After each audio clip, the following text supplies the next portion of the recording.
Hey guys, welcome to ইয়াম রিদিমসের আজ একটা নতুন রেসিপি হলো মাংসর ঝোল। তো আজ একদম অল্প তেল মশলাতে কিভাবে চিকেন রান্না করব সেটাই তোমাদের সাথে শেয়ার করব। প্রথমেই চিকেনটাকে মেরিনেশন করে নেব টক দই, নুন, হলুদ দিয়ে। এটা করে প্রায় 1 ঘন্টা মতো রেখে দেব। দেন অন্যদিকে পেঁয়াজ বাটা, রসুন বাটা, পেঁয়াজ কুচি, টমেটো কুচি সব রেডি করে নিয়ে কড়াইয়ে তেল দিয়ে তারপর তেজপাতা, শুকনো লঙ্কা, 5 ফোড়ন দিতে হবে। এরপর পেঁয়াজ এবং রসুন বাটাটা দিয়ে দেব। তারপর এটা একটু মশলাটা ভাজা ভাজা হয়ে তেল ছেড়ে আসলে এর মধ্যে অল্প পরিমাণে হলুদ দিয়ে দেব।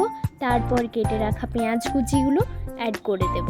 দেখতেই পাচ্ছ একদমই কম তেল মশলা দিয়ে রান্নাটা করা হচ্ছে। প্রায় এখানে আমাদের 1 কেজি মতো মাংস ছিল, তো তার মধ্যে এই মশলাটা সত্যি খুব কম। আমাদের এই কম মশলা দিয়ে রান্না করা হয়, তো সেটাই তোমাদের সাথে শেয়ার করছি।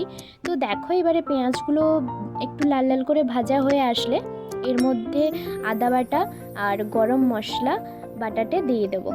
দেন তারপর দিয়ে দেব টমেটো কুচি দেওয়ার পর আমরা এখানে ব্যবহার করছি MDH কাশ্মীরি লঙ্কা গুঁড়োটা। তো এটাই পরিমাণ মতো 1 চা চামচ দিয়ে দেব। দেন সব মশলাগুলো ভালোভাবে কষিয়ে নেওয়ার পর আমরা এবারে জলটা ঝরিয়ে নিয়ে চিকেনটা দিয়ে দেব।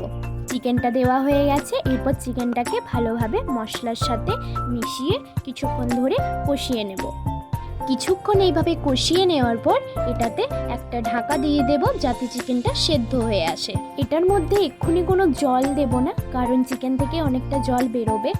তো সেদ্ধটা হয়ে আসার পর আমরা এখানে MDH চিকেন মশলাটা উপর থেকে ছড়িয়ে দিচ্ছি। এরপর অল্প পরিমাণ জল দিয়ে এটাকে কিছুক্ষণ ফুটিয়ে নেব।